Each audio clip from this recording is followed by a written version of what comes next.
everybody. It's Dokken. You're listening to Corey and Vincent on the FANTASM Podcast. Keep rocking.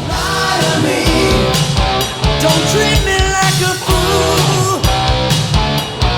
Just don't lie to me. Like the way you used to do.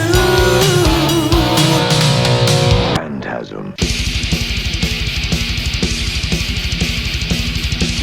Maximum terror. That's your target audience, baby! Phantasm.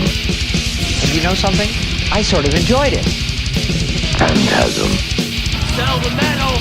Sell the metal! Sell the metal! Sell the metal!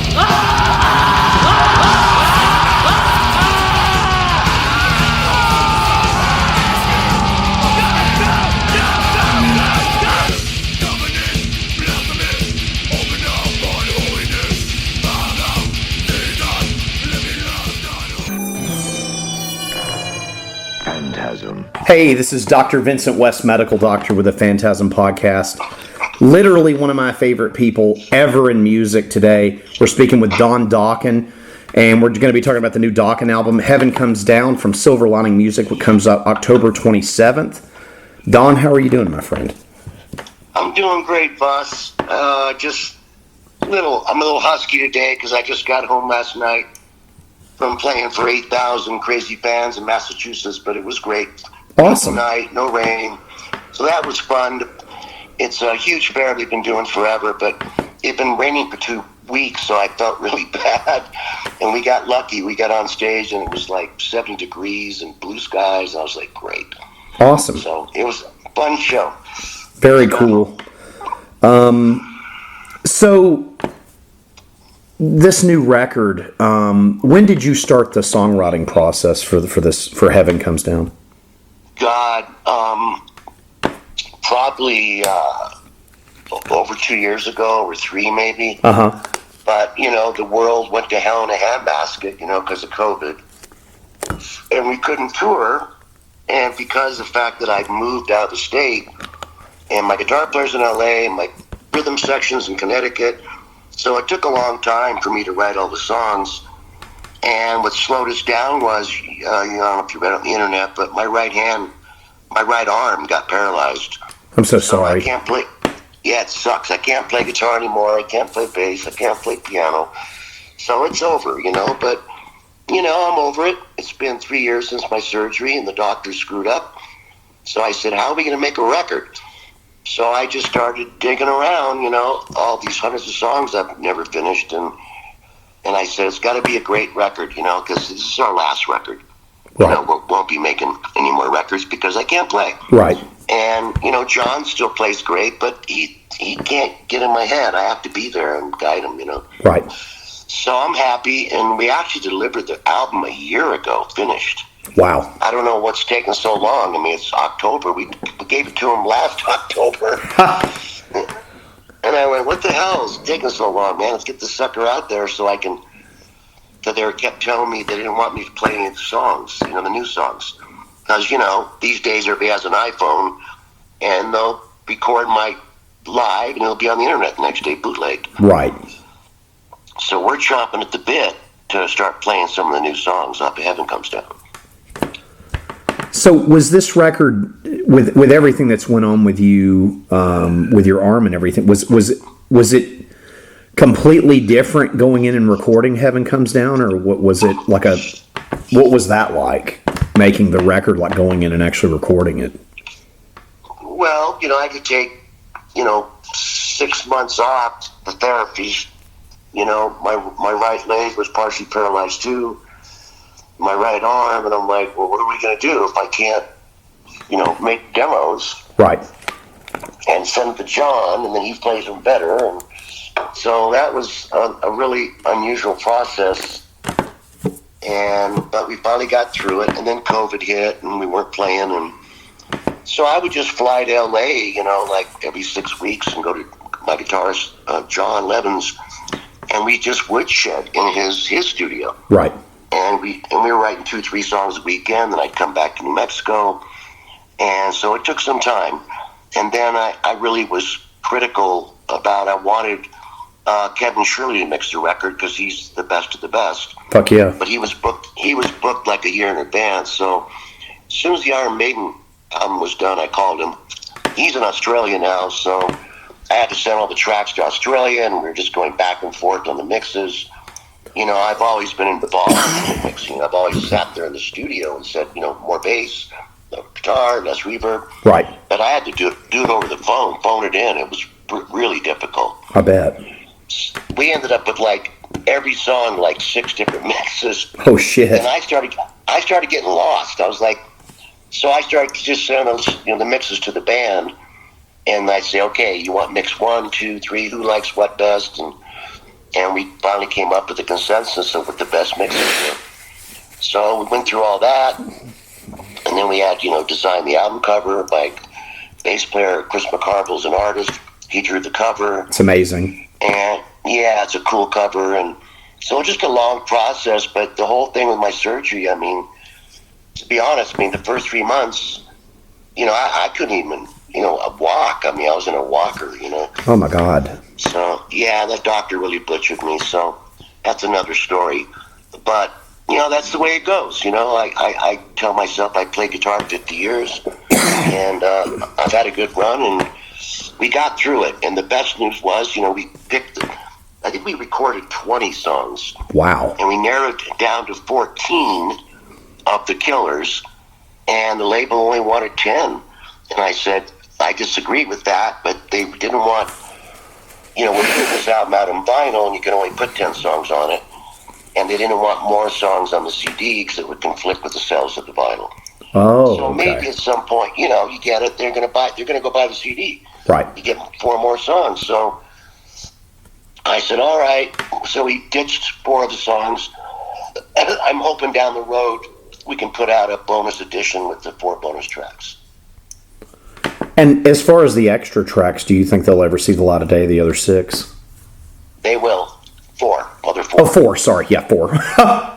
Can't do math here at Phantasm. They will. They will, or else. Well, that's good. I mean, unfortunately, the 4 songs they ditched were the ones that I'm playing all the guitars on, which I really was happy about before I got crippled. Right. But I wrote those 4 years ago, and they had a different vibe. They were more dark and solemn and heavy, and they just wanted all the songs on the record to be more classic, dark, and up-tempo. Right. Which, that's what the record is. Yeah, it's such a great record. Oh, go ahead, Don. I'm sorry. I just figured after 10 years since Broken Bones, we had to come up with shit. Well, yeah. Bottom line. So we were I'm the worst producer on the planet. I'm really picky, and everything had to be just, you know, really good songs, good choruses, good playing. You know, I'm just real picky, so it took time, you know, and but they said, you know, those 4 songs are on the burner, but, you know, if they don't want to release them, I'll put them out myself. Nice. But right now we got 10 strong songs, and, you know, I have my favorites. I mean, Gypsy just came out last week. It's great. And I guess maybe it was a good thing of COVID. I said, in hindsight, you know, you put out a video and you get 20,000 hits. Well, Fugitives are all over 500,000 already on YouTube. Awesome. So he must have done something right. Oh, it's great. This record's, it's got it all. Is it, for you, you had mentioned you just played in Boston. Is it difficult for you to do a set list now with so much great material? Absolutely. It's really hard because a lot of these promoters say, we only want you to play 90 minutes, you know? I mean, you look at Metallica's show, they play like 3 hours. Right. Because they have so many great songs. So I went, well, how do you drop Into the Fire or Breaking the Chains or Alone Again or The Hunter or Tooth and Nail? You know, we can only play so many songs, but I just said, guys, it's time to move forward and start putting the new songs in. But they didn't want us to play in the new songs until the album comes out because the world has changed. You know, everybody's got an iPhone. Right. And they hold it up, and then these songs will be out on the internet bootlegged, you know? Oh, yeah. So we haven't played any of the new songs yet. We were going to play them the other night, but we're just designing a new set we're going to put like 3 new songs from the album on and in the live set, because the album comes out in October, so it'll be all right. So it's very hard. I guess it's a good curse if you've had so many hits. Which ones do you pick? Right. So it's kind of funny, but a lot of bands only had 1 or 2 hits, and the rest is just filler. Oh, yeah, it's so much. I won't say who. I played with those bands, and they play their 2 hits and from the 80s, and the rest are songs I don't even remember. So with our set, it's just hit after hit after hit after hit. Oh, yeah. With the original, all the way up, from Breaking the Chains all the way up to like Back for the Attack, do you have a favorite of those records? Honestly, my favorite record that we've done 13 now, was Dysfunctional. Oh, okay. I love that record. I don't know, not because I wrote it all by myself. That was after Dokken. They came back in the band when I was already finished with the record, because I own my own recording studio. And I spent a year on that, and I really loved that record. But it was a little psychedelic, and I was trying to spread my wings and, put guitars and this and that. And a lot of these we didn't have a record deal then. And a lot of these record companies were coming at me saying, we want to sign you, but we want the record to sound like Tooth and Nail or Back to the Attack. And I said, well, I can't do that. That was 37 years ago. Right. And I was, in my early 30s, and I wrote Breaking the Chains when I was 24. Right. 5. And so I go, you can't ask me to do that, because I just write. How do I explain it? I don't like to use the word God, but, I don't just sit down, get up in the morning, have coffee, and write a song. I wait to be inspired. Right. I play my guitar, and I'll be just jamming. I play my guitar 5 hours a day, every day. It was the love of my life, so it was a tragedy when I couldn't play anymore. But I wait for the moment, and then I'd hear something in my head, and I go, oh, I like that riff, or I like that lyric, and I'll take my little tape recorder, it'll be sitting next to my nightstand, and I'll just sing the lyrics, whatever I have, and the guitar, and that's how I write. And I felt bad for my engineer. Sometimes he'd come over to my studio, and I go, I got nothing, boss. So I got nothing. He goes, well, just play for a while. We'll come up. So I go, all right. So we spent about 2 hours. I'm playing this, playing that. The moon is not aligned. I'm sorry. This is not. I'm not in the mood. Right. And people talk about the full moon, and it seemed like every time there's a full moon and a couple glasses of wine, I'd come up with a cool song. It's a long process. So I guess the 2 years of COVID gave me the time to write the best of the best. Right. But then I had surgery, and I was down for the count for half a year. Right. But we got it done. So I've always wanted to ask you this because I was fascinated by it. So what was it like leaving Elektra and then going right into Sony? I actually went right into Geffen. Geffen, excuse me, yeah. I think it was a tragedy. I mean, we just finished playing the Monsters of Rock tour with Van Halen, Scorpions, Metallica, Kingdom Come, and my manager said, "You guys are right." How'd he say? "Your toes are hanging off the cliff. One more great record, you guys are going to be headlining the world, selling out arenas. One more record, and you're done." Right. We were already almost there. And our last album did, almost 2 million. But I just couldn't reconcile with my other band members. Right. We're on tour, and they were on coke and drinking and drugs. And I never did drugs, so I didn't relate. And I was begging and saying, guys, we got to get it together, or we're going to kill our career. And especially because Metallica went on before us, which is and they just killed it every day. They just killed it, and I felt like we weren't killing it. Now Metallica's the biggest band in the world. They play the Antarctic. They can play anywhere they want, play stadiums. And we are on the verge of doing that, too. And we have the same managers, Metallica and us, and Tesla, and it was Q Prime. Oh, wow. Management. Yeah. And they had a plan. And they said, you'll do the stadium tour, go in the studio, and your next album, if you get a hit, it's game over. For you guys, you'll be at the top of your game. Oh, yeah. But when you got three, not one guy or two guys, everybody in the band was coked up, and I have to be honest about it. Jeff, Mick, George, they were doing coke on stage during our show in stadiums, and it made me crazy. And I was depressed, and I said, I can't go on like this. So, who leaves their own band? Right, yeah. That I started before I even met those guys. Come on, man. I started this band in 77 playing the Whiskey A Go-Go with Van Halen and Quiet Riot. I didn't know George, Jeff, and Mick. I was the guitar player and the lead singer, and when I did Breaking the Chains, that was basically a solo album, and it actually came out in Germany, and the original cover said Don Dokken on it. Oh, okay. Yeah, it's a very rare, but it took off in Europe. And as a picture of me on the cover chained up, and it said Breaking the Chains, Don Dokken. So when George, Jeff, and Mick came in the band, I wanted to be, even though it was my record deal and I was a writer, I said, you know what, guys? I'm going to make this really fair. 4-way split, no arguing about who wrote what, this and that. So I basically gave up 75% of the royalties and publishing to them.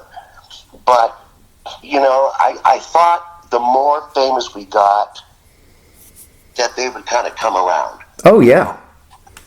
And dig in, and we all get together and write songs, and they didn't. I just was alone writing the song by myself, and it was very hard. And it was because the more money they got, the more drugs they could buy. That was what happened. Right. So I was like, "Fuck, man!"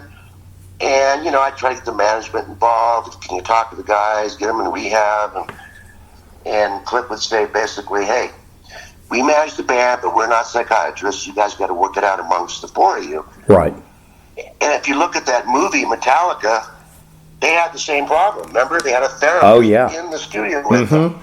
It's on film. They have a therapist sitting there with them. And that was the same therapist that they wanted to get for us. And, the band was against it. So, when you haven't got that person, look what happened. Jason Newsted left the band. Right. Because they couldn't come to terms. So we had the same problem. It was always, it's infamous in the press, George and I, not getting along, So what could I do? I moved on. I went to Geffen. I did Up from the Ashes. I tried to put a super group together. We had Mickey D, who came out of King Diamond to Dokken, then went on to Motorhead. Now he's in Scorpions. Yep. I had Peter Baltus from Accept, one of the best bass players I've ever played with. John Norum. From Europe. And then I had the young upstart, Billy White, who actually I think Lars Ulrich was the one that gave me a cassette and said, "There's this band in Austin, Texas, and this guy's like a shredder." And I called him up. He was only 18 years old. Wow. So I had to make the decision: do I take John Norum or do I take Billy White? And I said, you know what? I'll take them both. There you go. So we had two guitar players that were shredding, and I was very proud of Up from the Ashes. Oh, it's a great album. But the bummer was the three of them, when the band dissolved, they sued me and took my name away for 4 years. God, I never knew that. Which, it's bizarre. I went to court. I said, what do you mean you guys want to take my name? It's sue my father or my grandfather, my great-grandfather. Right. It's not like a Mick Mars or Nicky Six, a stage name. It's my real name. Right, it is, yeah. So, we went to court, and they thought they would go on as Dokken without me and have only Logan be the lead singer or Jeff. And I said, not going to happen. So at the end of the day, what they call in legal terms, split the baby. The judge said, you three guys can't use the name Dokken, and Don, you can't use the name Dokken. And I said, it's my name. You can't take my name away. Right. It's your birth name. I never thought it would happen. But, I'm not a businessman. I never trademarked it or wrote it. I just didn't think anybody had the balls to try to steal my name. But they did. So that's why when the album came out on Geffen, it was called Don Dokken. They couldn't stop me from doing that. So that record... Go ahead. Oh, I'm sorry, Don. I'm fascinated with this because I never knew this. So everybody on Up From the Ashes, they were all tried to take Dokken from you? No. Up From the Ashes was Billy White, John Norum, Peter Baltus. Yes. Up From the Ashes was a whole new band. Oh, okay. But I couldn't call it Dokken. I had to call it Don Dokken. Because of Jeff, Mick, and George. Yeah. That's insane. Okay, I never knew that. That's nuts. A lot of people don't know that. And, I said, this is insane. You guys can't go up. So they tried to go out. Nobody, who's going to book them when I'm not the front man? Nobody. Nobody. So, but I've learned historically, you can be a superstar, but, look, Mick Jagger, he put out tons of solo albums. They didn't sell anything compared to the Rolling Stones. Right. And then what he tried to do, he says, I know what I'll do. I'll get David Bowie, and we'll do a record together, two superstars, and we'll sell millions. But in my opinion, they picked the worst song on the planet to come out with, Dancing in the Streets. Right. Which was terrible. It was. It was really terrible. It was really silly. So, I go to Geffen, and I got my record deal and get Up From the Ashes. But then after that album came out, it did about 450,000. And then Geffen dissolved. David left to start DreamWorks. Right. With Spielberg. So, and all the grunge stuff starts hitting too, so. And it did. The world changed. Yep. After Up From the Ashes, you had Nirvana, Soundgarden, Pearl Jam, and Geffen had Guns N' Roses and Nirvana and me, and they just kind of had this feeling like the Dokken sound is done. We're going to concentrate on Guns N' Roses and Nirvana. So I took a hit, And it pisses me off because you always, your vocals and lyrics were so different, and you guys got labeled like a hair band. I never saw you all as that. You all were so much more than that, and lyrically, absolutely brilliant. It really bummed me out because the magazines, okay, we had long hair, so what? But I mean, no offense to other bands that were huge, like Poison or all that. We weren't a Poison. We weren't a glam metal band, and if anybody that's Dokken fans these days knows, we had a heavy side to us. Oh, yeah. We were kind of schizophrenic. I wrote songs like Tooth and Nail, Till the Living End, Heaven Comes Down, Kiss of Death. I can go on and on and on. But MTV, at its peak, they only wanted the quote-unquote air-friendly radio hits. Right. And that was In My Dreams, Just Got Lucky, The Hunter, Alone Again.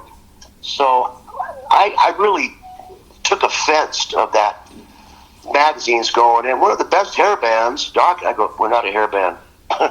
No. We weren't. Anybody who knows our records knows we were just different lyrically.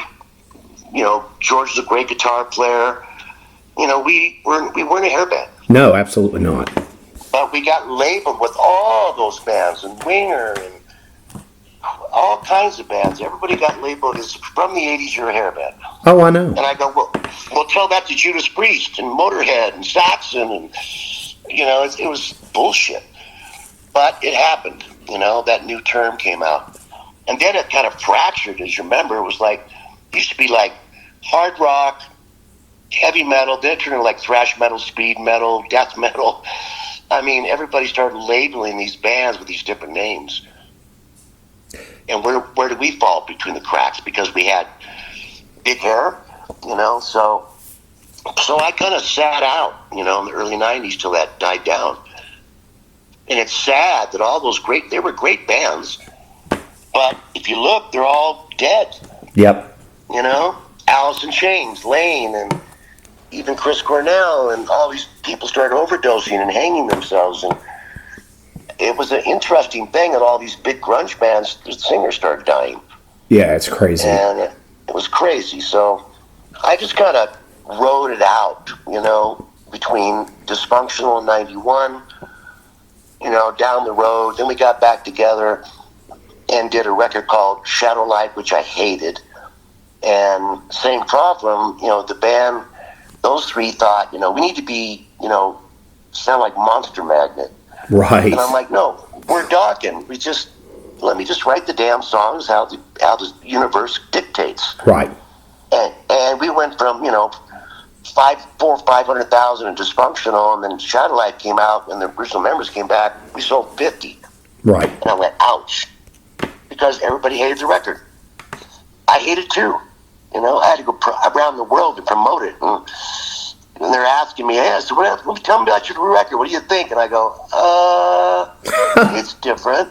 It's different. It didn't sound like Dokken. So that was a problem, you know. It was really because the band, they wrote all the music, and they just sent it to me to write the lyrics. And when I got the music, I was like, what is this? Right. You know, I wrote a couple songs on the album. They were pretty good. Puppets on a String and a ballad. And so it all went sideways. And then, of course, George left the band again. Right. I mean, I think he's quit the band like 4 times. Oh, my God. I'm like, you're in, you're out, you're in, you're out. And then he did Lynch Mob. So I just kind of hung out and just took a break. I've been on the road since 1979. And then things started changing. Like, we played the other night. We had 7,000 people, you know? It's awesome. And it was awesome. I was happy, you know? And it's a new generation. I notice, I look in the audience, and I'll see people 50s, 60s, and I'll see kids out there in their 20s that weren't born when I wrote Breaking the Chains. Right. You know, you do these meet and greets now, and I ask them, I saw you, you know, in the audience singing all the lyrics. How'd you know?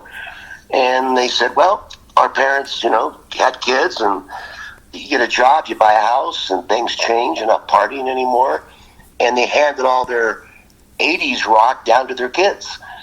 And then these kids, you know, turn 20 and up.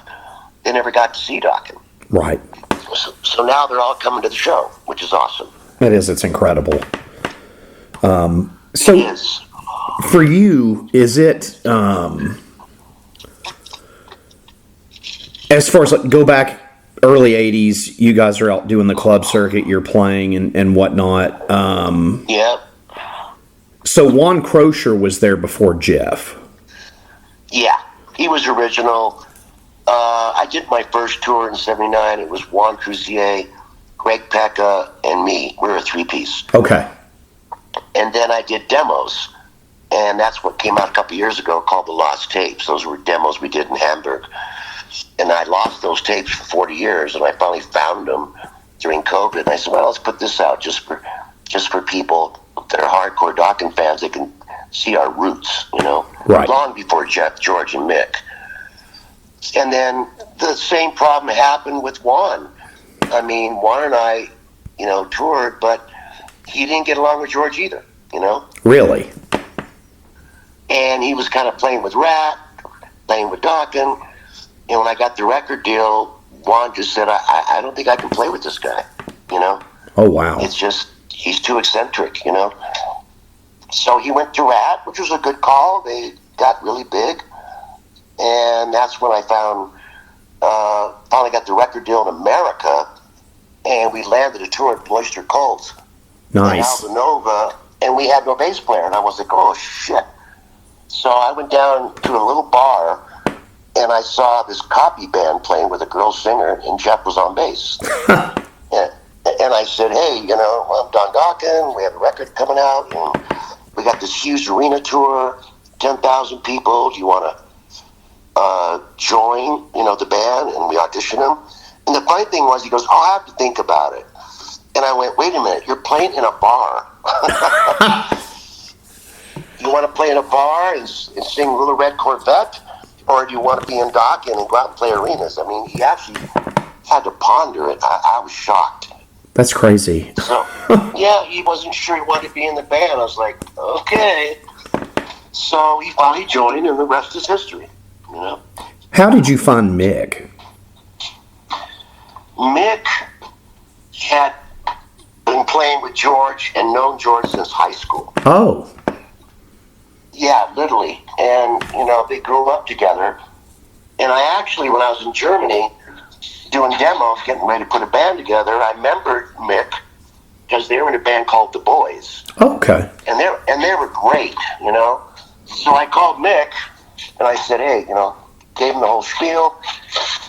And he said, well, what about George? And I said, well, actually, I'm the lead guitar player. And he kind of talked me into it. In our documentary, he said, and then George joined the band, and that was my fault.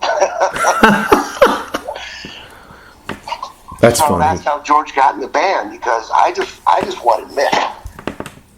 Oh, okay. So I took George because I knew he was a better guitar player than me, but I didn't know him, Right. you know, as a person. So when we started rehearsing and went to Germany to do the TV show we did called The Beat Club and all that. Yeah. I didn't really know George, and from day one I realized we don't get along. Right. And I think it was because, you know, George wanted to do his own thing, and he didn't. I asked him, God, 20 years later, what is the problem that we can't seem to get along? And he pointed at our backdrop, and he goes, that's the problem. And he pointed at my Dokken logo. I said, oh, I get it. Really? Yep. That was Wow. the problem. If we were called the Dead Monkeys, we probably would have got along. You know? Oh, it was conflicting with his vision of, he kept saying, the more famous we get, the more famous you get. I said, we're all getting famous. What's the problem? But George, it was an ego thing, you know. He didn't like playing in a band called Dokken. So that's the way it goes. And he left for a time. He was almost very close to getting the gig with Ozzy Osbourne. I was about to ask you about that. Now, was that... Remember that? Yeah, so I would love to hear your thoughts on this, or what happened. So he's already in Dokken, and then he went and tried out for Ozzy, or how did that happen? Yeah.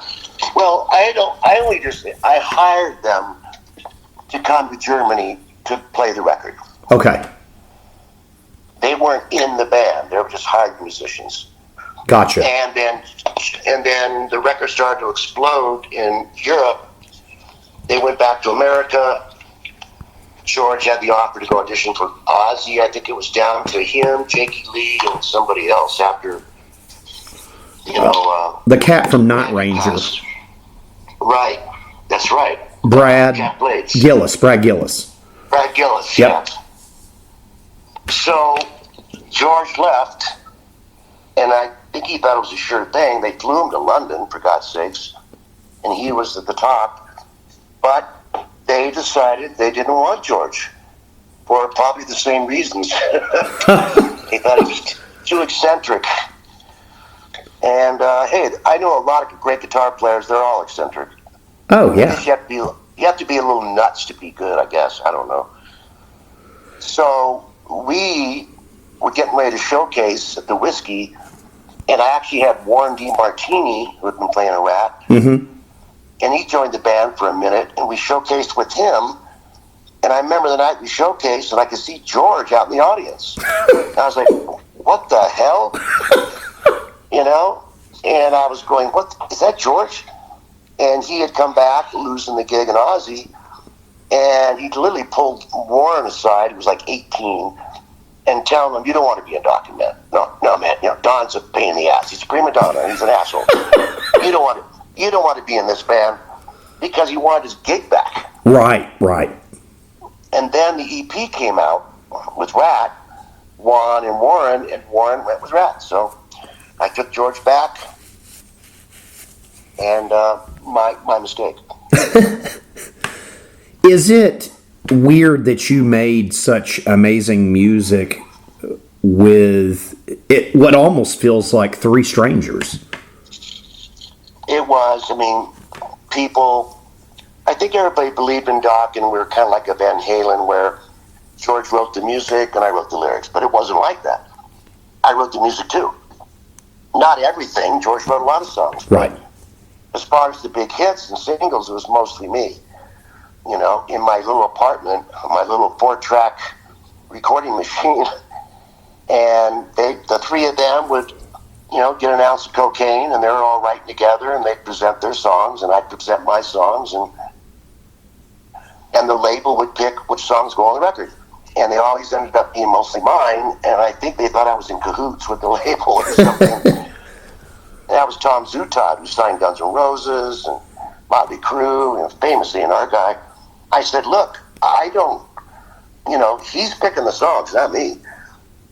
And then when we did Under Lock and Key, I wrote about, if you look at the earlier records, they'll say George, Jeff, Mick, even though they had minimum to do with those songs. Right. So when I wrote Under Lock and Key, the band's like, we didn't want the whole album to say Don Dokken, Don Dokken, Don Dokken, Don Dokken.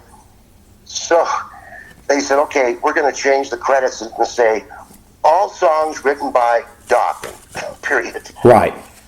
And I thought, well, that's petty, but Under Lock and Key says that. And it says, and Dokken is blah, blah, blah, blah, blah. Right. And I said, I don't understand. It doesn't matter who writes the hits. It's a 4-way split, boys. I mean, the truth is, who got the luckiest was Mick. You know, he got 25% of everything we ever made. He made millions. Right. All he had to do was spend 1 week in the studio playing drums, and he was done. Right. You know? So that's how it all went down. It's a long, long, sordid story. And, you know, the rest is history. And then, of course, George spent a year bashing me in the press. And, Right. you know, that I was greedy and I wanted my own thing. And I'm like, no, it's just, I just couldn't play with him anymore, you know? I mean, Metallica almost didn't survive. You know, you look at their documentary and Right. they got a therapist in the studio with them. So we probably should have done the same. And the Well, rest is history. They come, they go, they come, they go. was it Under Lock and Key is such a great album. My favorite track on that one is Don't Lie to Me. Oh yeah, it's a good, very catchy chorus, and the guitar part. I think George wrote the guitar part, so that was kind of a good collaboration. But you know, it just is what it is. You know, and Under Lock and Key exploded. I remember we were on tour with Aerosmith, Permanent Vacation. I was talking to Steve and Tyler one night. They're all excited. They go, "Hey man, our album just went gold." They said, "That's awesome. How's your album doing?" I go, "It's platinum." It only been out 3 weeks. Wow. They're like, "You shitting me?" I go, "Nope. It just took off, you know. Right time at the right place." I have to get credit to MTV. Like Mick said once, when we put out the Breaking the Chains video, which is pretty cheesy, they would play that video every 45 minutes because the younger people don't realize that MTV was just 24 hours a day music. Right. But they didn't have enough videos. So they just kept playing the same videos over and over and over and over again, you know? Oh, yeah. So it helped us. And then it exploded, you know, the next year.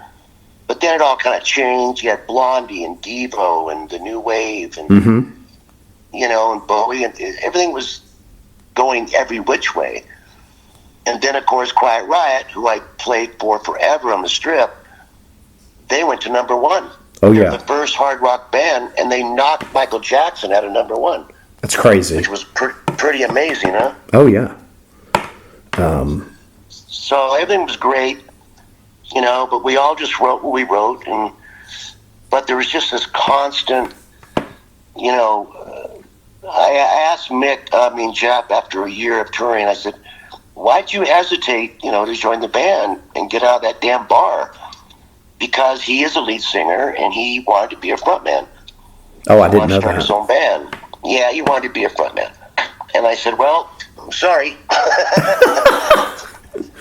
I'm the frontman. You can play bass." And, you know, now 40 years later, he's still playing bass in Foreigner. So it wasn't meant to be. You Right. know, the universe does what it wants to do. Oh, But absolutely. he's been in Foreigner for like 22 years now. Yeah, it's wild. And isn't Kelly from Hurricane also in Foreigner? Yeah, That's crazy too. and he really cops the Graham Bonnet style. You know. Oh yeah, absolutely, You know, he's absolutely. a great singer, great frontman. The funny thing about Foreigner is there's no original members.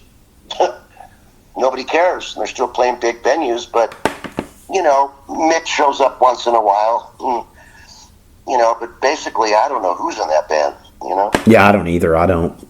I just know the two of them, just Jeff, and because of Dokken, and then Kelly because of Hurricane. But that's it. Hurricane, but they're a cover band basically, but they're doing great. You know, and God bless them for it. Yep. For you, was it? Again, I cannot stress to you enough lyrically how much your music means to me. Like your lyrics were so different than anything else that was out at the time.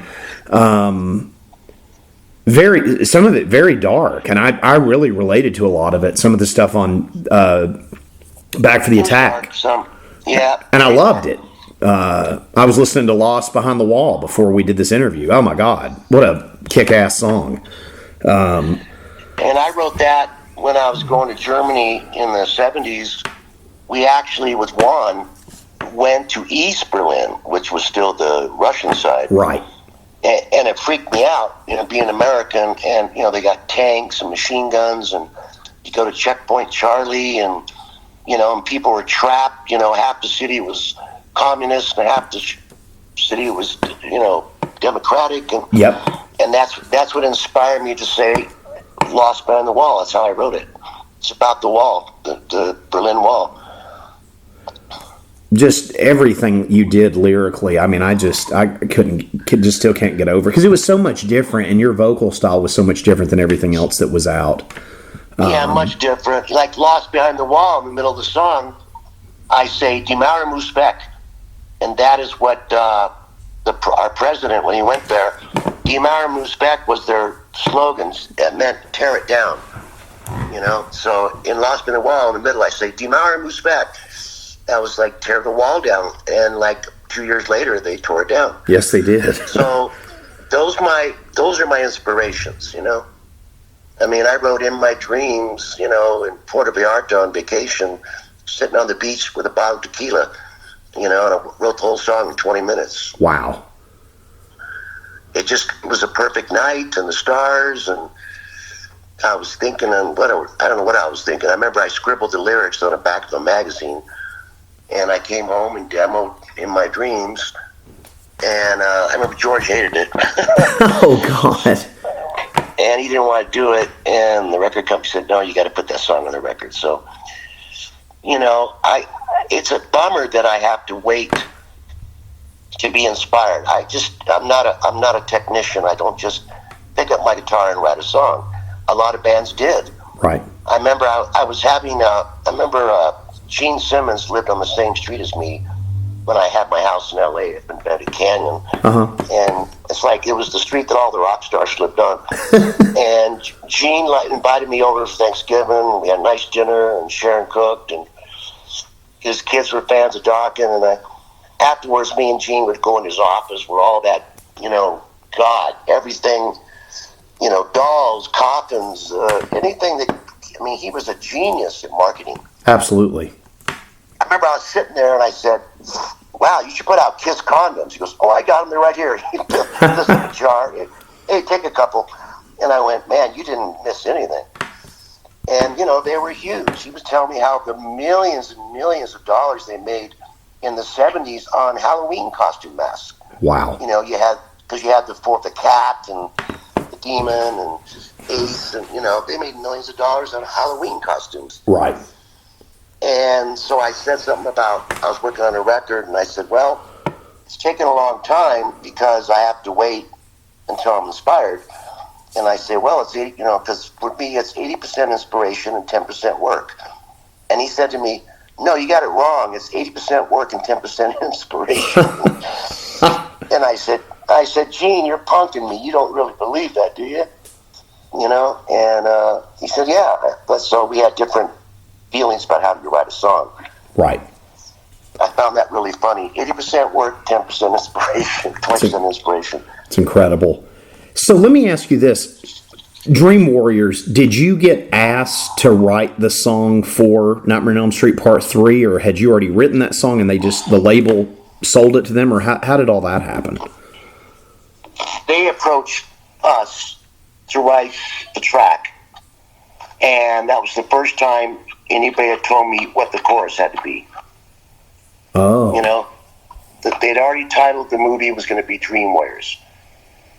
So I asked the director, you know, they were kind of almost just editing, and they sent me like a rough cut of the movie, and it was about Freddy coming out of the beds, and he comes to them in their dreams. And so, same thing, the three of them wrote a version of Dream Warriors, and I wrote a version of Dream Warriors, and their version won. Oh. So the version you did was completely different. Completely different. In fact, the band said afterwards, yeah, we liked your version better, but we're going with ours. My version was more up-tempo, you know. Oh, okay. But that's how they asked us to write a song, but it had to be called Dream Warriors. So I was like, okay, can you give me a script, or what's this movie about? And that's how I came up with the lyrics, you know. Did you ever get to meet Robert Englund? Oh, yeah. We did the video with him, of course. Right. And then just about a year ago, there's a channel called Gibson TV from the Gibson Guitars, and they were doing like a short series, and they asked me to come to LA with Robert Englund, and we did like a big interview, you know. So oh, cool. You can see it on YouTube. And we talked, you know, what are you up to? And what are you up to? And I said, well, I moved to Santa Fe, New Mexico. And Robert's going, hey, I have a house there too. I said, oh, cool. He goes, yeah, I go up there in the winter and ski or something. But he's still, even after all those movies he did and they left, he's still very successful, you know, on Broadway and plays, and he's got a good life. So we talked, and it was great. That's incredible, Don. Yeah. So back to Heaven Comes Down. As far as the track arrangements, did you handle that as well? Yeah. I did everything. I produced it, wrote it, you know. It's incredible. Such a great record. I'm really happy. And I knew that after so long since our last record and all the tragedies we had, I mean, sure, our bass player shattered his shoulder. Oh, my God. And like his femur bone, his arm, in like 8 pieces. Gosh. They had to screw it back together, so he couldn't play bass for a year. Wow. Then John had to have surgery because his fingers were going to sleep when he played, and he had to have surgery. And then I had my surgery. I'm like, Jesus Christ, man, this band's had one tragedy after another. Absolutely. So the record drug on, you know. It drug on and on and on, and then COVID. Right. And they passed that rule: you couldn't play any place that would hold more than 200 people. I said, what's the point? So we just stayed home for 2 years. And I said, well, I guess we'll write the record. I've actually got COVID right now. Right now? Yep. My co-host and I, he came down to visit me. We went to Disney on Monday, literally Monday of this week, and I got diagnosed with it Thursday morning. So. You mean you went to Disneyland? Yeah, Disney World. I live in Disney Orlando. World. Yeah. Oh, and that's, you know, I always said, if anybody's going to get COVID, we are, because we're playing in front of thousands of people. Right. You know, even though it was dying down, I mean, we played Florida, and that governor didn't have any mask restrictions. No.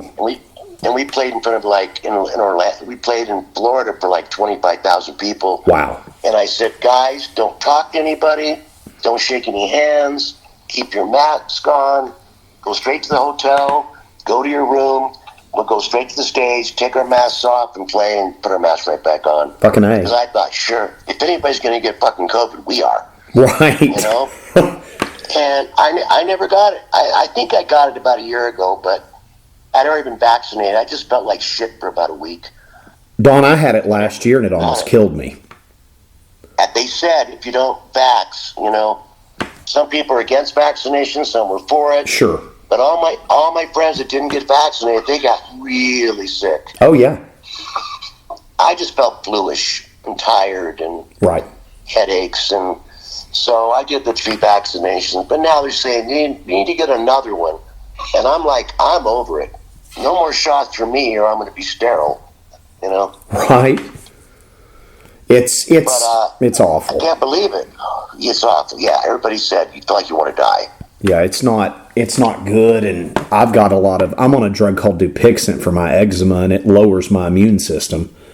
Oh shit! So I had just problem. got that. I wasn't thinking about it. I went and got it like I always do on Friday, a week ago, and then I'm at Disney Monday, and then Wednesday I got sick. I mean, I could have gotten it at a gas station, but my doctor's like, you probably got it at Disney, but who knows? Well, like as much as we fly to gigs, you expect you're going to get it. Oh yeah.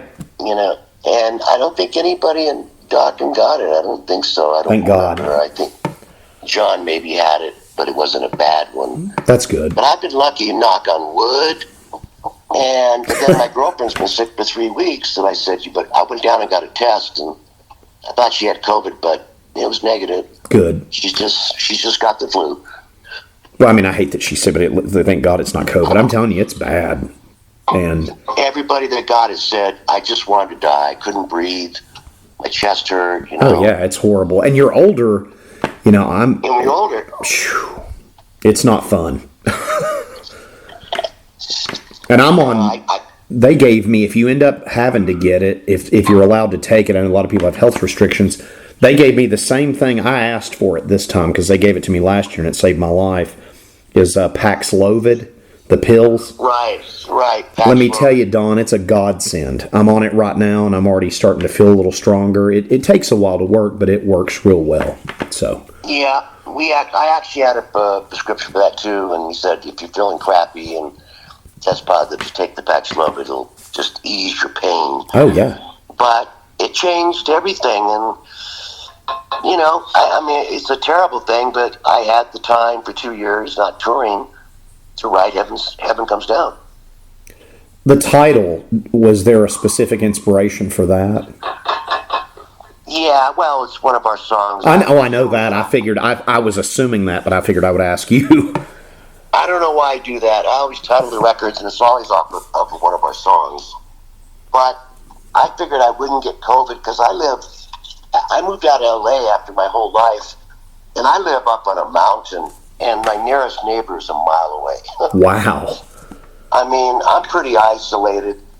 The band finally came to see me and said, what the hell are you doing in New Mexico? And I said, I'm just done with LA, and I want to get out of here.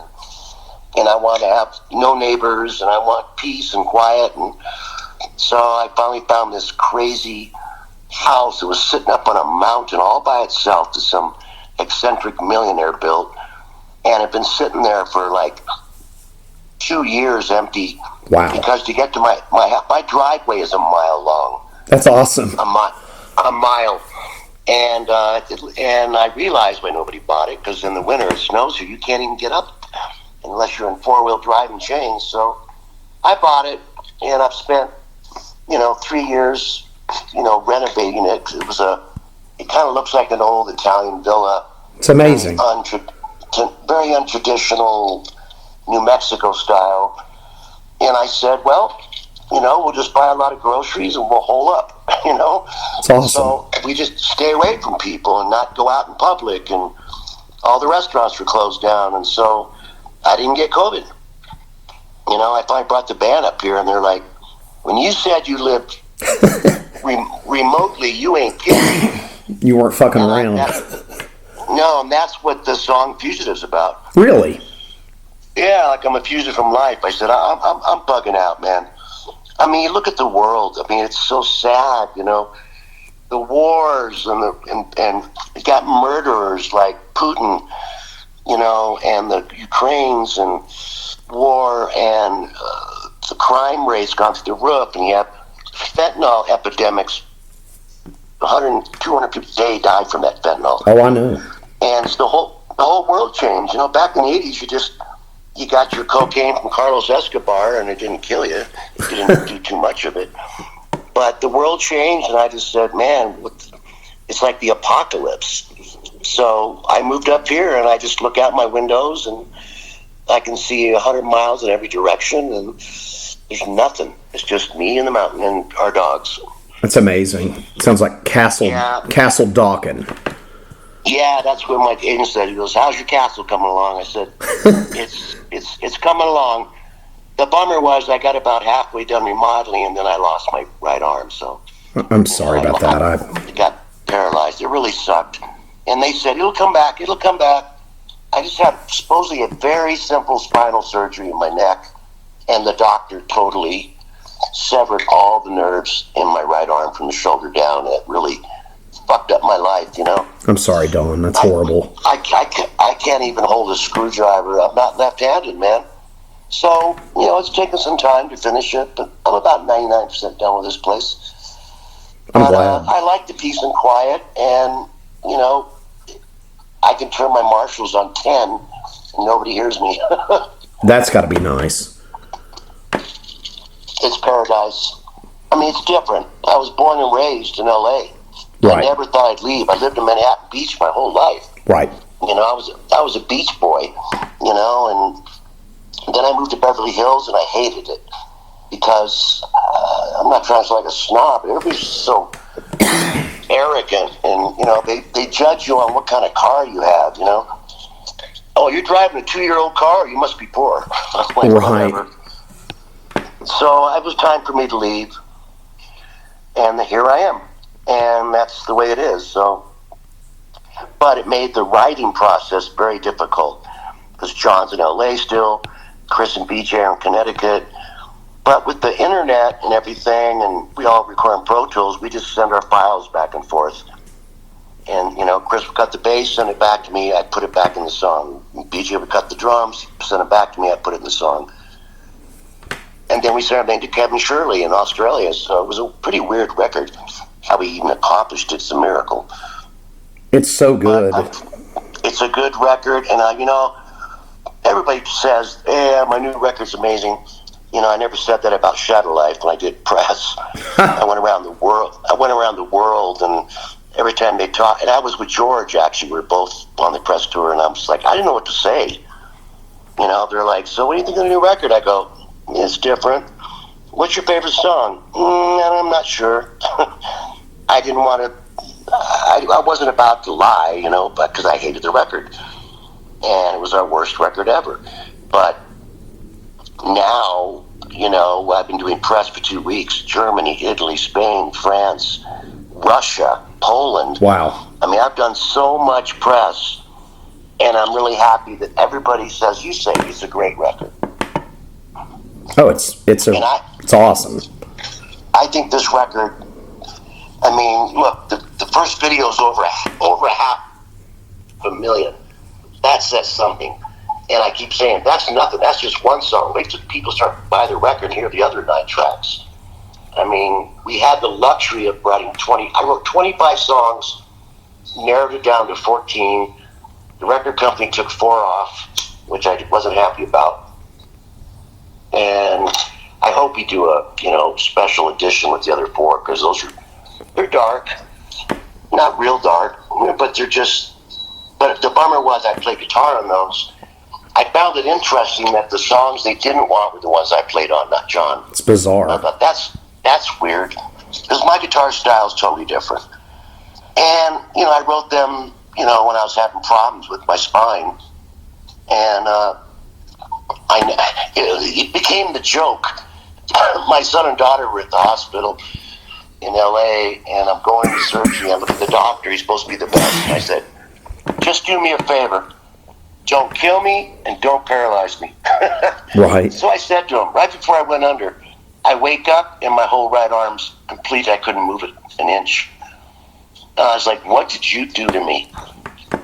You know what he said? Sorry. That's where I'd be like, sorry, you can talk to my attorney. That's what I'm doing now. And then Fucking A. Chinese. I can't say his name because I'm in a lawsuit. I understand.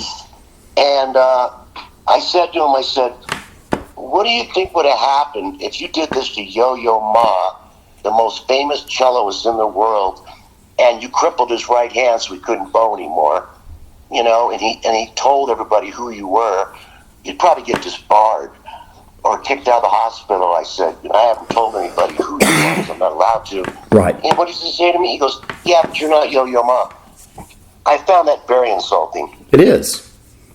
You're not Yo-Yo Ma? I don't care if I'm a plumber, man. You should have done your best job.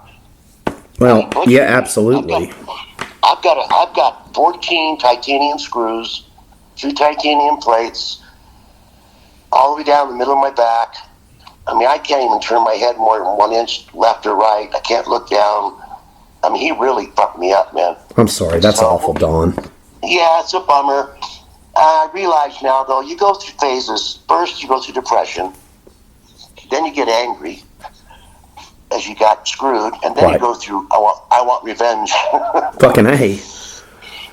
So, but thank God the music was written, all done. John had written a bunch of songs. I wrote songs. So I can still sing. So, that's, I guess that's a blessing, It is. And I'm grateful I can finally go. We did a couple shows, I don't know, a year and a half ago, and I wasn't well. I wasn't singing well. My throat.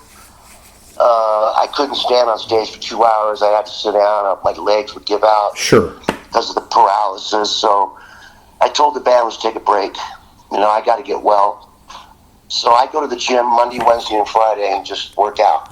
Right. And try to make the rest of my body as strong as possible to compensate for my problem. Right. And I just played the other night. It was all great, So now we're trying to look at Europe and go to the festivals, then go to Japan. Fuck yeah. And we're winding down now. We only got, looking at my refrigerator, we've only got 8 shows to go. And our last show for the West Coast is the Whiskey. We wouldn't play there usually anymore because it's too small. Right. For us. But I said, guys, it's like going home. I started there with Van Halen, Quiet Riot, Rat. We all played the Whiskey. Right. And it was good times in the 80s, And the Whiskey was like the place you wanted to play. Oh, yeah. I mean, look at the Doors were the Doors were the house band. Oh, yeah. In the 60s, people don't realize the Doors were the house band at the Whiskey. And they had go-go dancers and cages and shit like that, It's incredible. And I remember like 77, 78, we're playing Van Halen, and I remember saying, someday we're going to play the Whiskey and headline, sell it out.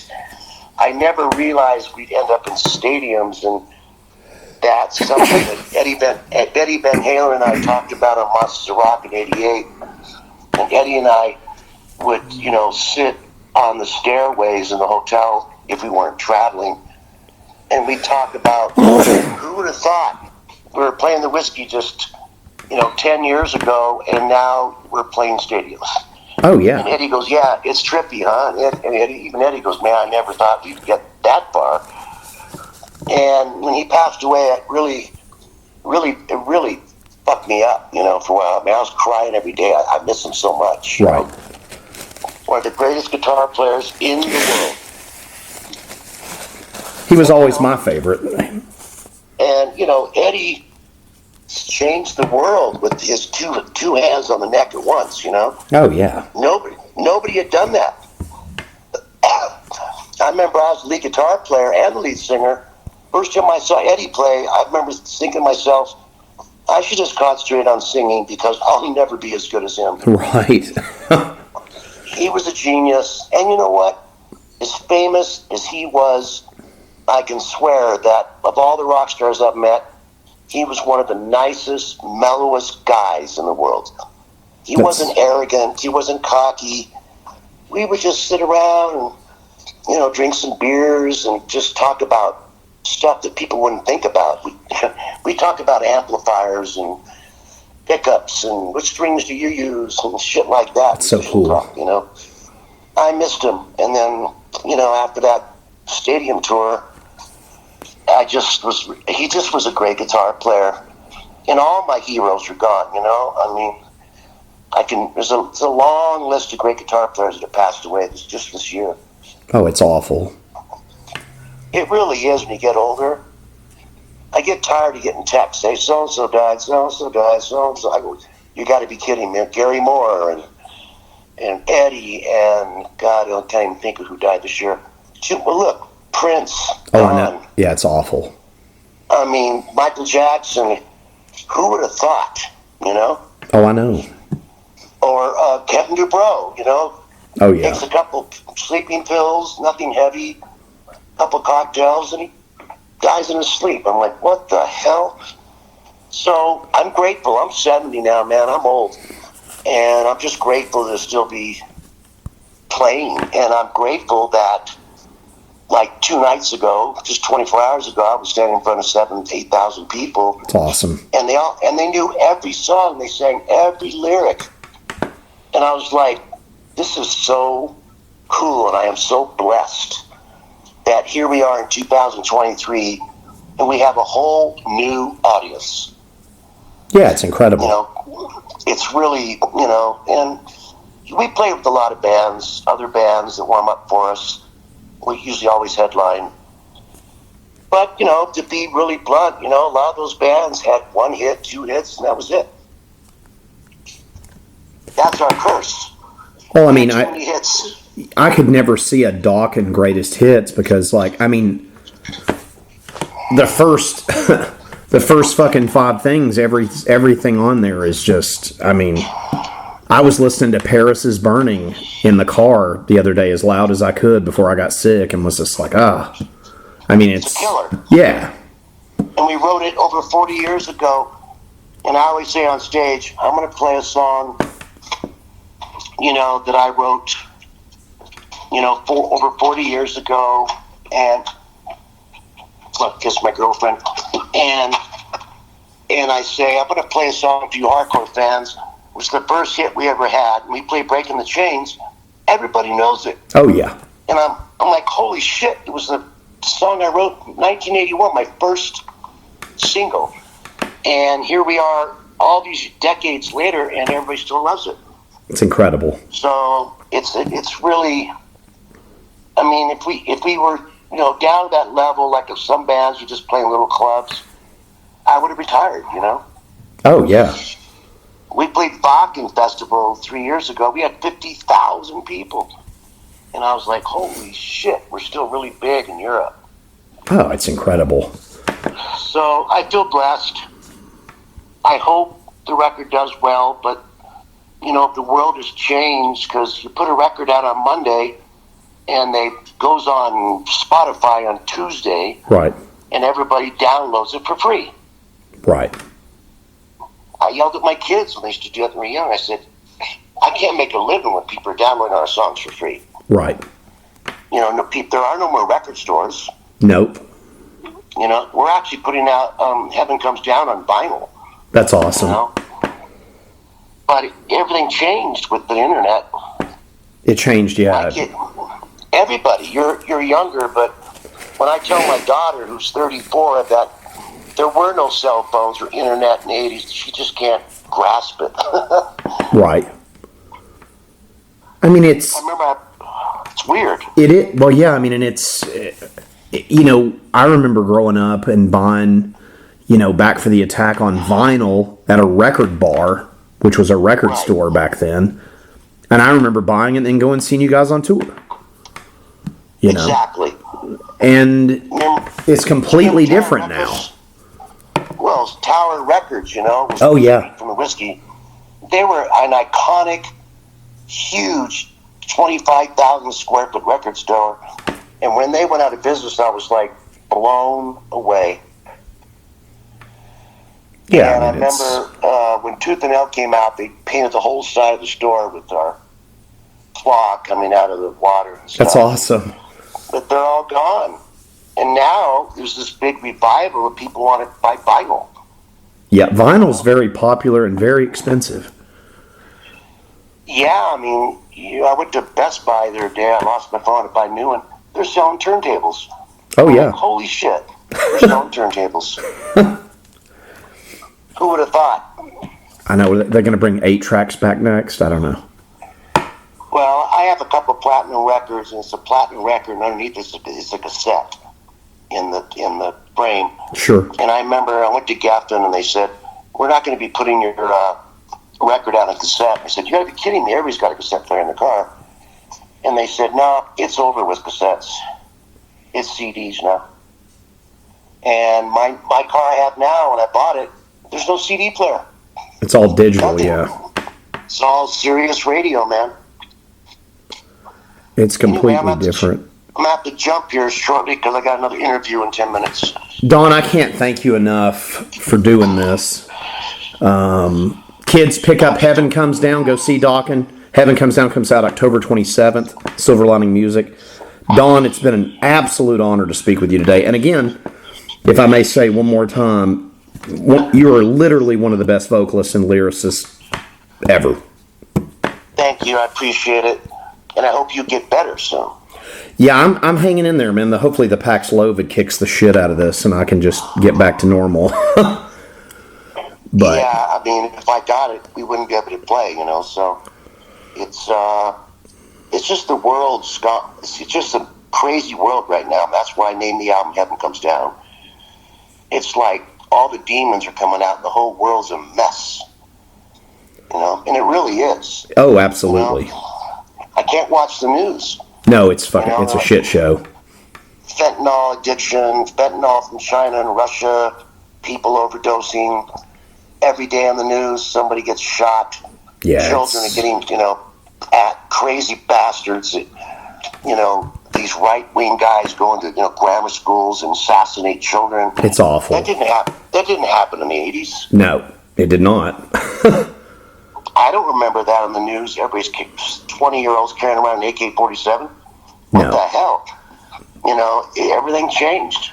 It's like the movie Maximum Overdrive that Stephen King did. There's a quote from that movie I've been using lately. It said, "The whole world's gone tits up." It has. Yeah. In the 80s, it was all about, girls and short skirts and push-up bras. And, nowadays, I told the band, I go, you can't even, if a girl comes backstage and she's dressed to the nines, you can't comment and say, "Wow, your ass looks good in that miniskirt," or "Wow, your boobs are hanging," something like that. They'll sue you. Or you get canceled. Yeah, I mean, this whole PC thing has gone too far. Oh, it's crazy. If women are dressed like that, you would think because they want a compliment. Oh, I But know. now, look at this: the Spanish women's football team won the World Cup first time in history, Right. and all the coach did is just give her a little kiss, and she said, "I didn't agree to that," and it's on the news, and goes to the government, and they fire him, and Oh, yeah. I'm like, it wasn't like he grabbed her ass or he stuck his tongue in her mouth. He just gave her a kiss because he was excited. Right. They won. And I said, well, wait a minute. In Russia and France, when you meet somebody, they kiss you on the left cheek and the right cheek. That's just French and Russian culture. Absolutely. And Spanish. So the guy was excited. They won. And the girl goes public and said, I didn't, he shouldn't have kissed me. I wasn't down with that. And I'm like, it was just a peck. And it's on CNN every 5 minutes. And they fire his ass. I'm like, for one kiss. I'm telling you, That's it's bullshit. overreaction on everything and over-analyzing everything. But Everything is PC. Got to be careful what you say. You can't say anything to a woman, or they'll say you're a misogynist and you're a dog, and I'm going to sue you. yep. I mean, look at all these senators and congressmen that are getting sued because inappropriate behavior. Yep. I'm like, whatever. It's crazy. The world's fucked up. So I tell the band, be careful. Don't say anything about their butt hanging out of their miniskirt. They'll sue you. Yep. Don, I wish you all the best. You're literally one of my heroes. My co-host loves you. We both love you. Thank you so much for your time today. I hope you have a great weekend. And thank you so much for your time. I'm sorry I talked your head off. No worries, man. I'm off for 10 days. I got nothing else to do.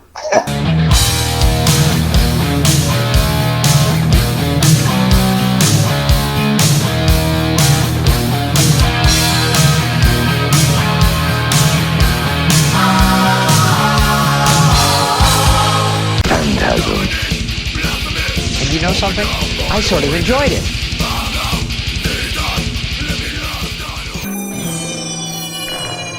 Phantasm.